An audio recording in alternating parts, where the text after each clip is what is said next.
Dear ladies and gentlemen, this is day 51 of the full-scale Russian aggression and the 9th year of the war in Ukraine. My name is Andriy Shevchenko. On behalf of this media center, I welcome all the journalists who are sharing the truth about our battle for the truth. Our guest today is Oleksandr Korniyenko, First Deputy Chair of Verkhovna Rada of Ukraine. My first question for you is not related to the activity of Verkhovna Rada.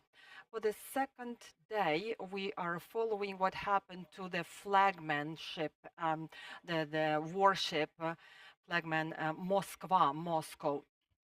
That night, Russia admitted that it sunk. What are the emotions that this news evokes in your mind? Glory to Ukraine. Greetings to everybody. There are a lot of symbols in this war, and there probably will be a few more. And one of the first symbols, that's the story with Zmiyiny Island, Snake's Island. We remember what happened during the first days of the war, and that was actually the cruiser called Moscow that was sent in the known direction.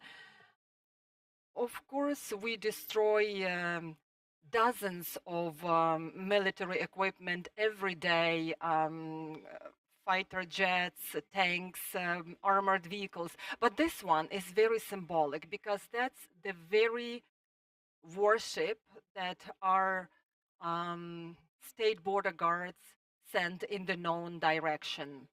I'm not going to comment here because that's probably the prerogative of the military experts, but this warship had anti-air defense systems on its board, so S-300 complexes, if we can believe what Wikipedia writes about this warship. And the symbolic thing about the destruction of this warship is that Russian warships were feeling very much at home in the waters of the Black Sea and Azov Sea. And the warship, the cruiser that caused a lot of problems to us regarding our air defense, ended up sinking. So I believe the same fate will probably is awaiting Russian Federation and its capital Moscow. So hopefully that it will happen sooner or later and the aggressor will leave our homeland. Let's talk about the parliamentary work. Verkhovna Rada gathered on the plenary meeting, and I'd like to talk about the document about the genocide. From the legal standpoint, it's a very serious blame, it's a very serious conviction. And what were you ruled by, the Ukrainian parliament, when you were adopting this document? It's a very serious document, the resolution that was adopted by Verkhovna Rada. So it was a joint effort of the prosecutor general, legal defenders. So every word has been weighed. And it was very important to adopt this resolution by Ukrainian parliament because sometimes we fall behind when we compare our resolutions to the resolutions of the parliaments of other European countries, because they had already adopted such resolutions. For example, Polish parliament had done it. But because we are suffering from the genocide, that's why it was our strong stance that we adopt this resolution, because the atrocities that were committed by the Russian troops, the murder of civilian people, creating conditions that caused sufferings of innocent civilians. Lots of people were forced to become internally displaced people, including young children. Of course, this is war crime, and it's hard to perceive what these people were through. And when we adopt such a resolution, before actually we adopted this resolution, we had a guest in our parliament, Marszałek from Polish Senate, and he quoted that you are being hated because you are Ukrainians, so that's a genocide against your people. And the parliament was united in adopting this resolution, because we see that not everybody in Europe agrees that it is genocide. So some people are still discussing this issue, and the legal impeccability, terminology, the statement itself was really important. Another top news was information about the party, which is called Oppositional Platform for Life, so it actually ceased to exist. This party, this political bloc, was blamed for cooperation with the Russian Federation. How can you seek for the good balance so that on one hand you neutralize those who collaborate with the aggressor, and on the other hand continue respecting rights and freedoms so that the country, Ukraine, remains the free democratic country with the freedom of speech? I think that we should not reinvent the wheel anew, because this has already been done by many countries worldwide in early 90s, for example, the Balkan states, the former Yugoslavian states. So it all works, and no one is talking about violating rights and freedoms of the party which does not represent the interests of its own people. But these are the parties that represent the totally opposite interests, both in their actions and in their words. You also know that there is party of Shari, or this is the hybrid party. So it doesn't even have any relation to Shari itself, but he is a known propagandist. So the balance should be observed, and it should be regulated by people and society.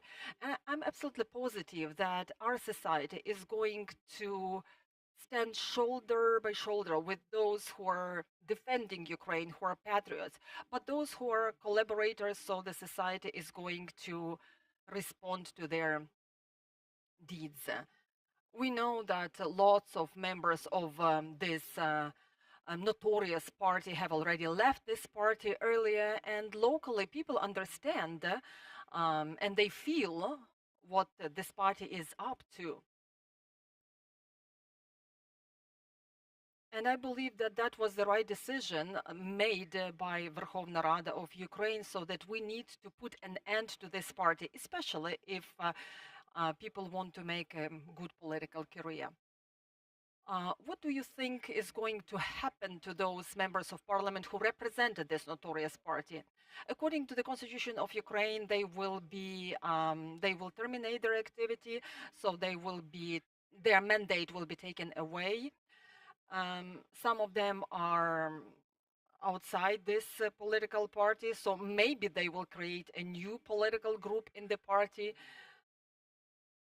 But definitely it's not going to be political bloc inside the Verkhovna Rada. That'll be probably a group inside Verkhovna Rada of Ukraine. As for the local councils, we are still working on the resolution, because you mentioned that there should be a balance between political freedom and defense of our country. I believe that we will be seeking this balance in order to make sure that the local councils are viable and resilient, because you know that we have 40 different local councils, village councils, city councils, regional councils, and if these members are kicked out of those councils, so there won't be quorum. There will be a quorum issue. That's why I think we have to be careful, we have to be considerate, and we have to be reasonable and sensible by taking such decisions. So next week, hopefully, the law will be adopted that will regulate the process of prohibition of activity of this party, OPZZ party. And the case that will be heard by administrative court in Kyiv, this case will be heard and tried in one of the courts in Lviv, and later the decision will be made. There is also information that Verkhovna Rada is now trying to adapt the existing legislation given the conditions of the wartime and martial law. Does that mean that the Parliament of Ukraine is going to adjust to new conditions, and those conditions is going to be long-term marathon? We've been talking about that. Of course, it's not going to be a short-term project. It's not going to be an easy marathon. We have brave people like Arestovich who is trying to make some forecasts and prognoses. But I believe even if the war ended in 3 days, we would still have a lot of issues that need addressing, that need reconsidering. Because let's be honest, half of our country is destroyed. Some of the cities ceased to exist. They have to be rebuilt. A lot of infrastructural objects have been damaged. We don't have bridges. We don't have roads. Of course, we need different approaches. Of course, we will need to work differently in terms of infrastructural projects, social projects, etc. 2.5 women and children are abroad. Almost 6 million people are internally displaced. These are unbelievable numbers, difficult to comprehend. We have huge issues with the funding in Ukraine. We have budgeting issues. So we all those issues have to be addressed. Yesterday, for example, we were discussing a few laws related to children, because human rights, children's rights have been violated, and this issue needs to be addressed. We've seen many crimes committed against children. There are also a lot of internally displaced children, and it raises a lot of issues regarding education, healthcare, and other human rights that these children are entitled to. Also, we are considering and discussing lots of military-related issues. We have been discussing them for a while already in previous meetings as well, but yesterday we adopted the resolution allowing foreigners to be part of armed forces of our country, for example, to be in charge of intelligence, etc. What is the general atmosphere and the morale in the parliament? Of course, we are ready to fight. We are tuned up.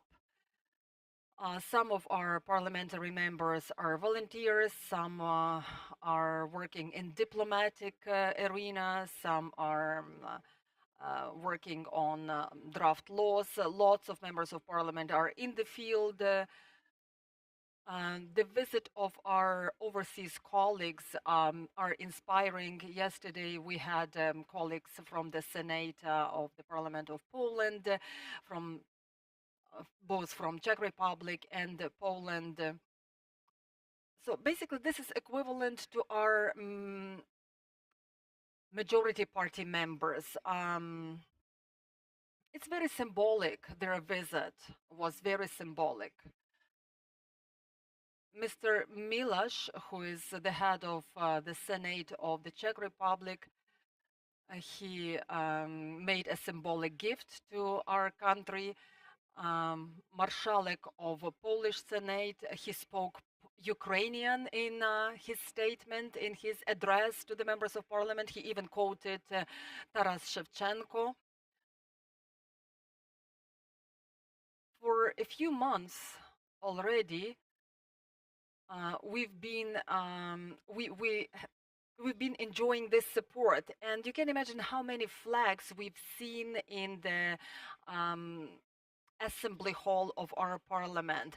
It's very, very inspiring, because that gives us the understanding that we are not alone, that the whole world is supporting us. And what our colleagues said, that they are with us, they are standing with Ukraine. They were talking about humanitarian support. They were talking about the statement of genocide against Ukraine by Russian Federation. So I'm absolutely sure that the Baltic countries, Poland, the Czech Republic, so they are our closest friends. They will always be with us and they will stand with Ukraine. We are doing what we have to do, what we can do. So we're adopting, enacting new laws, and because we are serving the people of Ukraine, and we will continue to do so. So our guest was Oleksandr Korniyenko, first deputy chair of Verkhovna Rada of Ukraine. I'm grateful for visiting us. Our next guest is going to be Zhan Beleniuk, member of Verkhovna Rada of Ukraine, Tokyo Olympic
Dear ladies and gentlemen, this is day 51 of the full-scale Russian invasion of Ukraine and the ninth year of Ukrainian-Russian war. On behalf of Media Center, I welcome all you journalists who share the truth about our fight for freedom. Today we are going to talk about war and sports.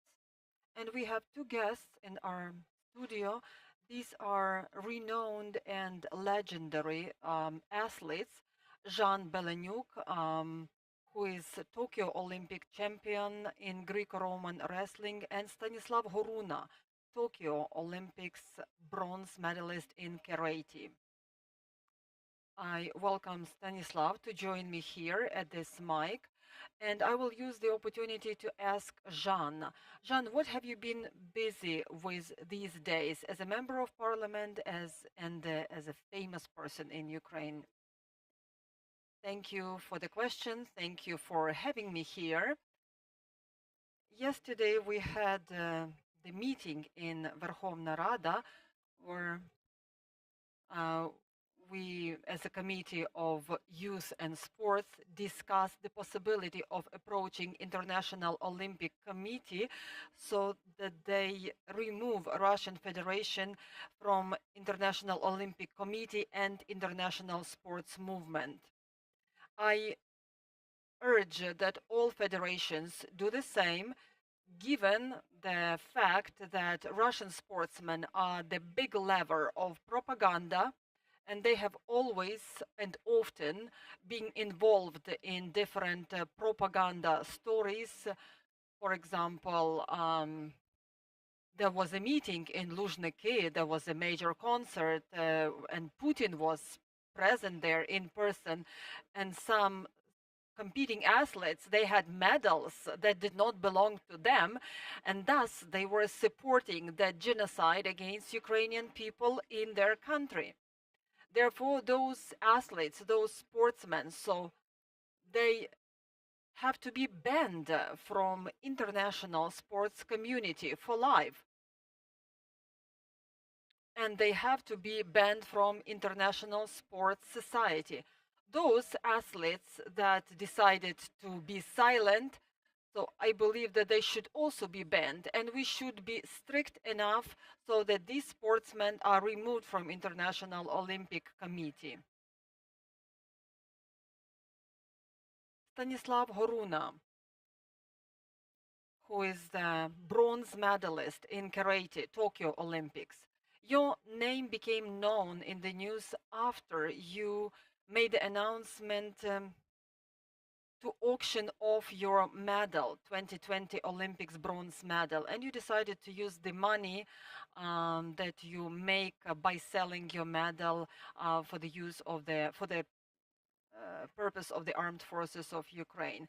Could you talk about this a little bit? So this is not a unique decision.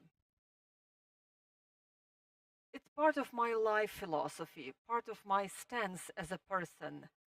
I believe since we are going through the war and we are fighting with the aggressor, we have to fight with all possible means, whether it's a stick, a stone, a weapon, or authority, reputation. So you have to use all possible means in order to help our country.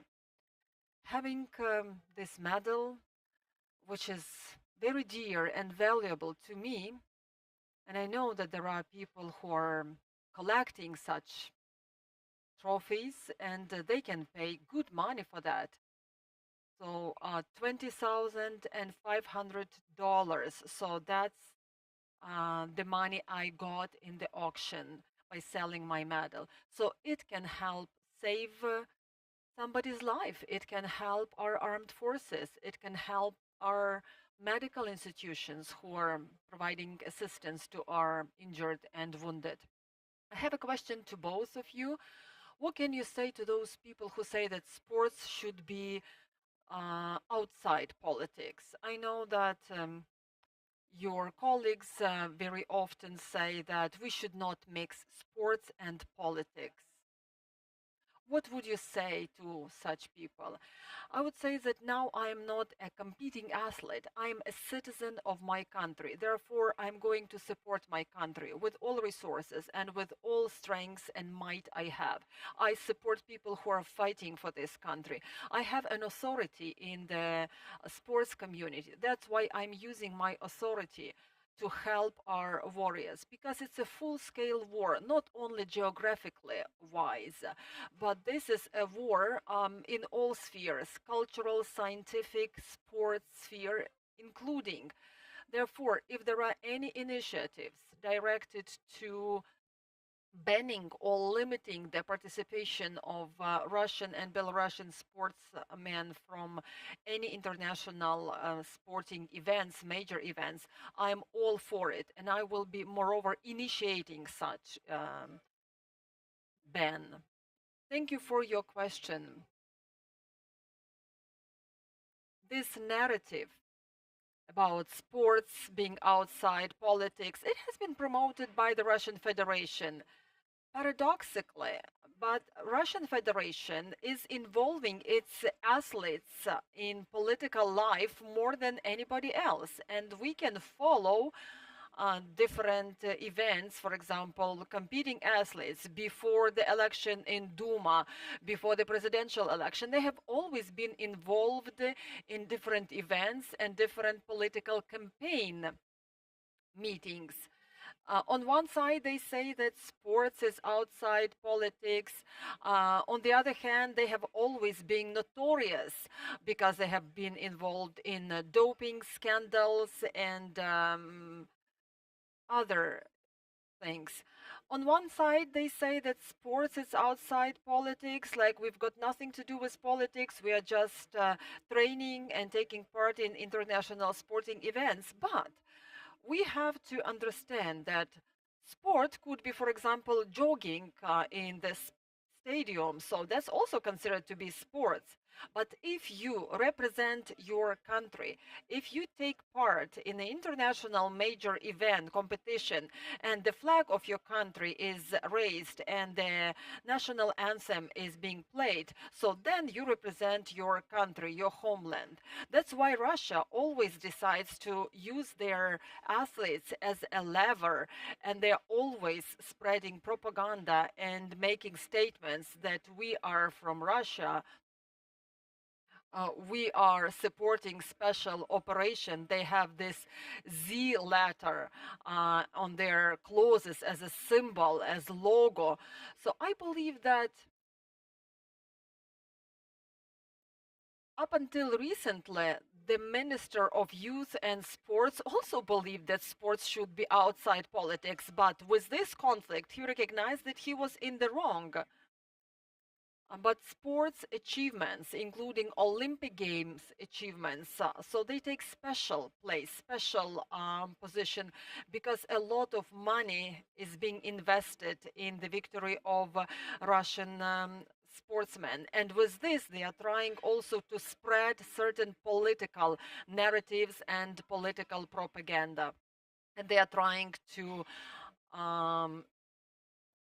maybe explain and justify the actions of their leader, the Kremlin leader. Therefore, we have to understand that there is a lot of politics in it, and we have to fight against it.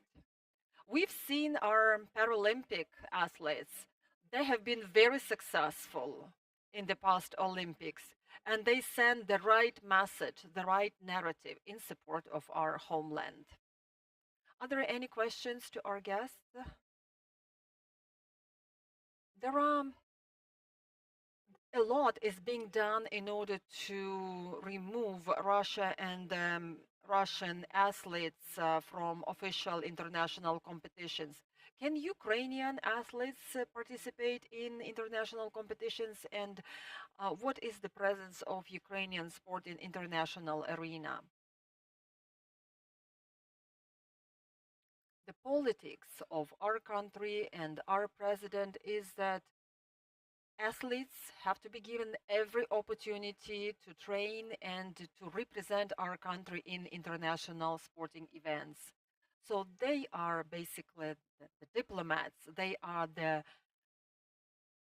representation of our country worldwide. How does that work? You mean if there is, for example, a major international sporting event, so the athlete gets the permission? Yes, the federation agrees with the Ministry of Sport, with the Ministry of Defense and the State Border Guard Service of Ukraine, and such athletes are allowed to leave the country in order to present our country in international sporting events. Zhan, over to you. I agree with what my colleague said, that we need victories not only in the front line but also in the sporting front line, because sports is something that we are involved in. I'm not talking about the female athletes because they can take part in international competitions without any problems. But those athletes who are members of national team and they want to take part in competition or in training. So with the agreement and with special permission of the Ministry of Defense, National Guards and National State Border Service of Ukraine, they have the possibility to cross the border of the country, go abroad, take part in the competitions and come back. I will give an example of the sports that I am practicing. So that's Greco-Roman wrestling. We had a precedent recently. One of my colleagues, an athlete, he took the third place in the European competition. He comes from Odessa, and the decision was made that he takes part in the European Championship. So without having a possibility to properly train, he decided to take a risk, participate in this competition, and he won the third place. He got the bronze medal. Are there any other questions? I have a question. So the initiative of banning Russian and Belarusian athletes and officials from international competitions and international major events. We know that there already have been precedents and some federations have already banned them. So what do these federations mean for sportsmen? Why do we have to fight for that? The government of a country led by the president. I'm talking about Russia right now. So they committed crime. So aggression, genocide, robberies, looting, raping, etc. So all this is breaking my heart, and my heart is bleeding when I'm thinking about that. More than 100 international organizations disqualified both Russian and Belarusian athletes from possible participation in any international competitions, because the presence of Russian flag and Russian sports means that they support atrocities against Ukraine. So reputationally speaking, if international sporting community allows such sportsmen take part in international competitions, so that would mean that they automatically support what Russia does against Ukraine. Therefore, they cannot afford this propaganda and afford such actions. Speaking of Russian and Belarusian athletes who decided just to keep silent. So we haven't seen them for 50 days or so. They haven't expressed their position, their stance. So they are like ostriches with their heads in the sand. I believe that they receive remuneration from their countries, not bad remuneration, and they don't want to lose the benefits. But as the citizens of their country, together with their president and their government, they are jointly responsible for what's happening in our country. because as citizens of the Russian Federation, they are jointly responsible, and I believe that they deserve to be disqualified from international competitions.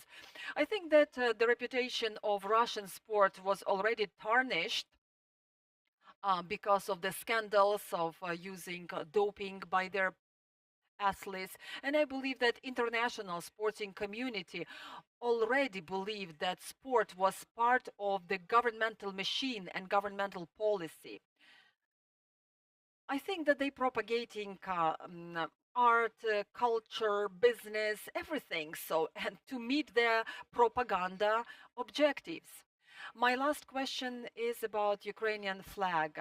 I heard from one military when they bring Ukrainian flag into the liberated village or a city. So it's equal to what the athlete feels when the flag is being raised and Ukrainian anthem is being played. What do you feel when you are in the official ceremony and you see this moment? I believe I am overwhelmed with positive emotions when I look at the places which were liberated and they put the flag back on the city halls, I believe that such places will be many soon because I'm absolutely positive that we are going to win this war. I'd like to say a few more words regarding the previous question. I'd like to comment about what was done yesterday by Verkhovna Rada, if you are still interested. So this is banning Russia from International Olympic Committee. We have certain sanctions that were implemented on the 28th of Federation.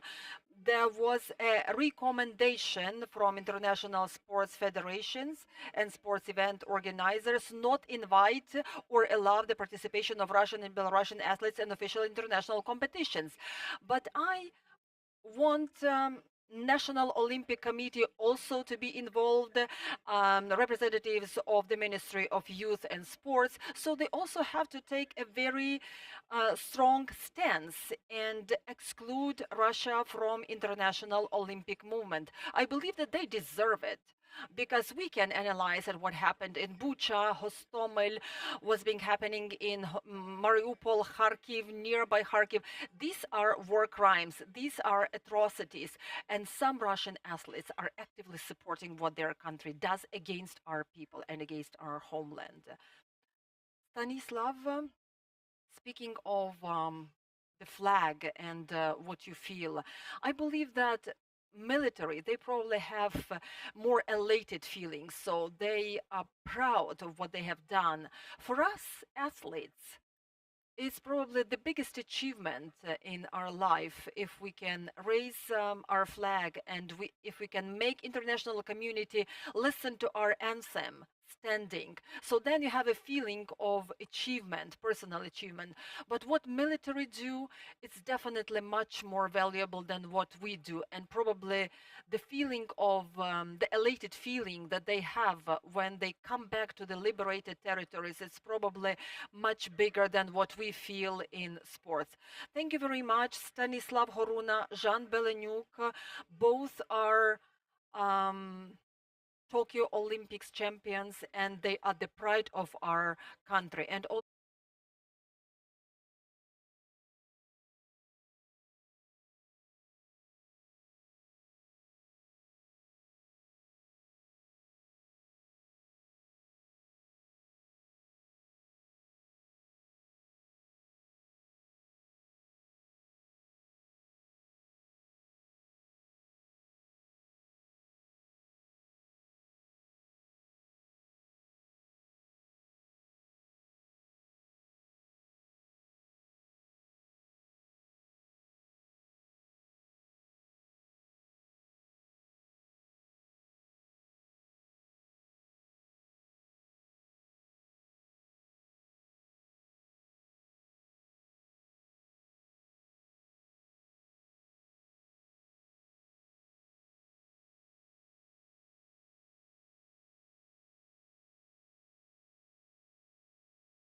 Dear ladies and gentlemen, this is day 51 of the Russian invasion of Ukraine and the ninth year of the Ukrainian-Russian war. My name is Andriy Shevchenko. On behalf of Media Center of Ukraine, I'd like to welcome all journalists, those who share the truth about our fight for freedom.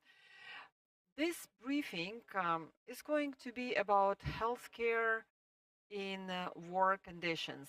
Not only healthcare in general, but this is probably rocket science of medicine, of healthcare, and this is about transplantation.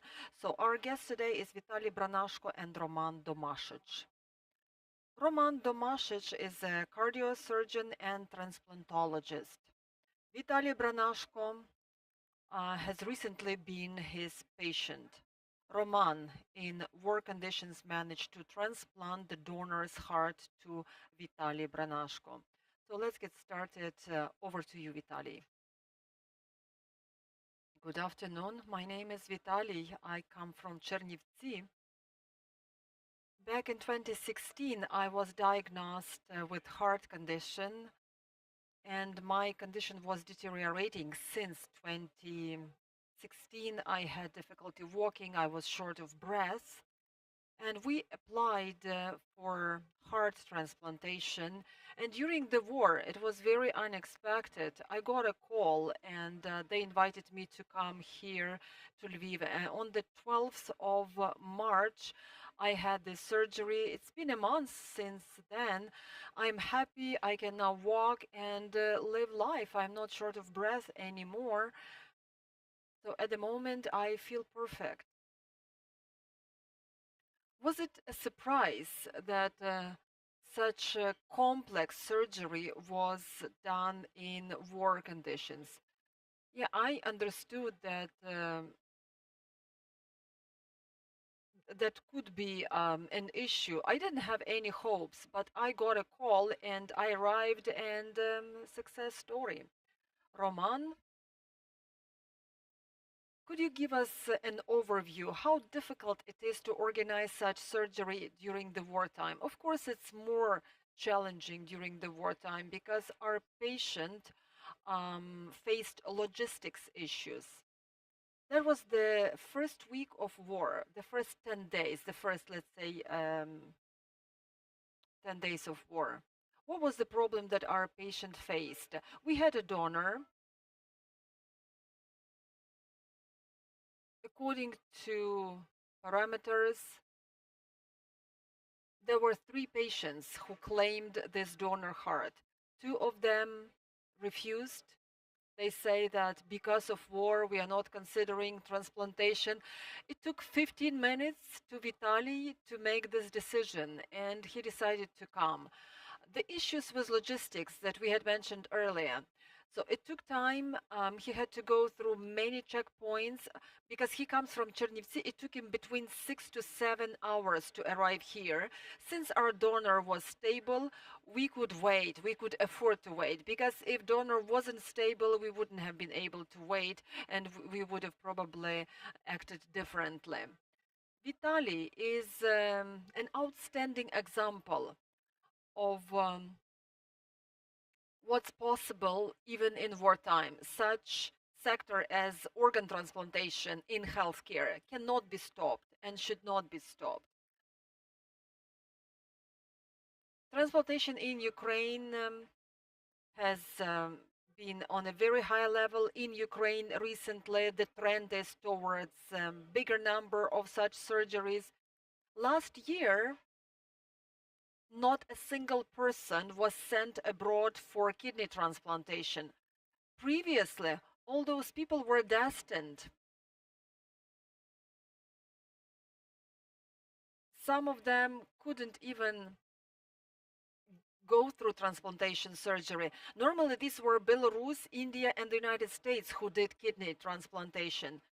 In the past year, all kidney transplantation surgeries were done here domestically. There were a few cases that we had to send patients abroad for heart transplantation. But what I'm trying to say is that we are becoming independent country when it comes to organ transplantation. Regardless war, we have a different front of work, and we have to do our work. We have a lot more work in Lviv because a lot of medical facilities have suspended their operations, and lots of people are in the waiting list in our clinic, and we keep doing what we have to do. Vitaly, after this surgery, after the successful surgery, how do you feel living with the new heart? I'm happy. You can see that. I'm happy and healthy person. I'm I'm eternally grateful to all the doctors who gave me a new lease of life. Thank you very much, gentlemen. We had Vitaly Branashko, a person living with a transplanted heart from Chernivtsi. So he has a new heart, donor heart, and this surgery was done by Lviv doctors.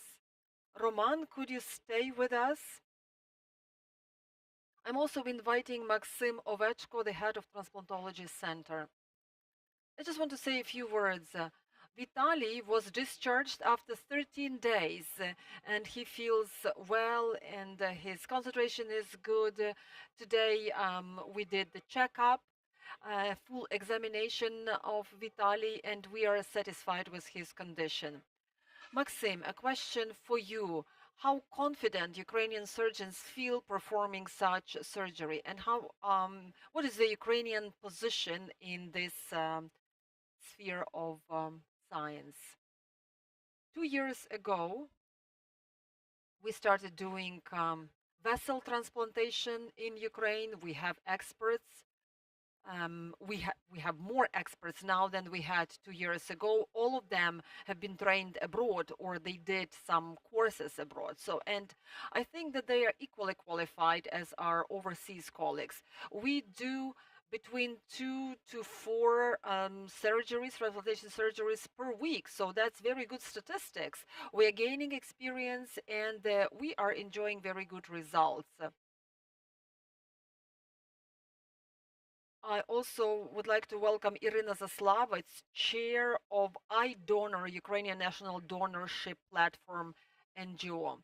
Irina, do we have conditions for developing transplantology in Ukraine? From what we see in the news, it's relatively new sector of science, new market.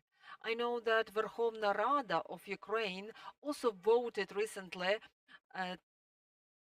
the resolution to exempt from value-added tax the transplantological materials. I believe that this is where we are trying to improve and create new conditions.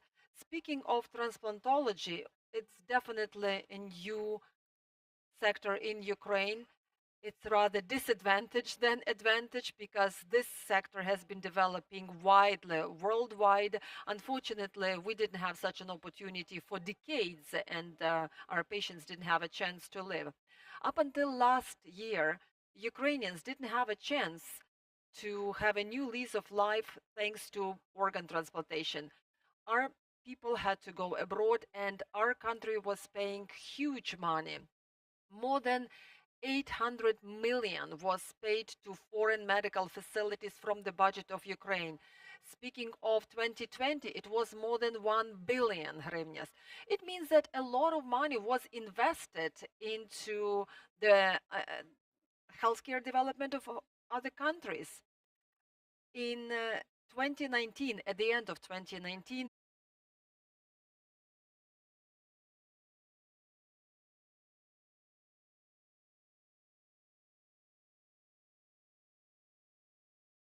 can live full life, and it's important that we support this initiative. It's important to support these doctors to create conditions so that they can do the surgeries here and the Ukrainians don't have to leave and have such surgeries abroad. Do we have any questions to our guests? We are at war right now, and of course war creates additional burden and load on healthcare sector in general. In war conditions, can transplantology be useful? Does it open a new window of opportunities? Of course it does. the medical facilities that has transplantology department, that means it's a cutting edge medical facility. We can be absolutely confident that if the medical facility has such transplantology department, then they can deal with any medical condition that the patient is suffering from. As I already said, it's a cutting edge medical facility. It can provide the whole range of medical services, including polytrauma, including military trauma. That could be the trauma of abdominal cavity, that can only be treated in specialized medical institutions. So it's not only treating 200 people who are ready for transplantation, but if we have transplantology department in the hospital, then this hospital can provide help to many wounded, many patients with polytrauma, and the assistance and help will be timely and high quality. As a follow-up, we always have people approaching us who need organ transplantation, and people need to understand that such facilities keep working, which means that they don't need to go abroad to get organ. So they can get transplantation here. They will be put on the waiting list, and when the time comes, when the right donor comes across, then they will be able to get a new organ. A question about healthcare in Ukraine in wartime. The surgery that you performed is high-level surgery. It requires a level of concentration and bravery, and we see that the doctors are working on the verge of exhaustion, but they are so dedicated and brave about what they do. How is Ukrainian healthcare coping with additional burden that they have been experiencing since the beginning of war? Our doctors are heroes. Very few doctors left the country. I can be absolutely confident that there are no doctors in Lviv who left the country. So they are all working, and they're all providing help to people who suffered from the Russian aggression. There are people who are working, doctors who are working 3 days in a row, so 24 hours a day, and they're doing all possible in order to save lives. When it comes to funding, we have sufficient funding. We also keep receiving a lot of donations, medical supplies that are delivered as part of humanitarian relief. So there is no deficit when it comes to medication, and we are doing good in terms of medical supplies and funding. Speaking of my clinic, cardiosurgery and cardiovascular department of our clinic is now working 3 times harder than we used to, because we have lots of people who came from the east of Ukraine. Unfortunately, they cannot get help in those clinics. There are lots of internally displaced people from the east of Ukraine. A lot of them require cardiovascular treatment, cardiovascular surgery, and we work 3 shifts, but we are trying to help everybody. Thank you very much. We had Roman Domasic, cardiosurgeon, transplantologist, Irina Zaslavets, chair of iDonor, Ukrainian National Donorship Platform NGO, and Vitaly Branashko, a person living with a transplanted heart.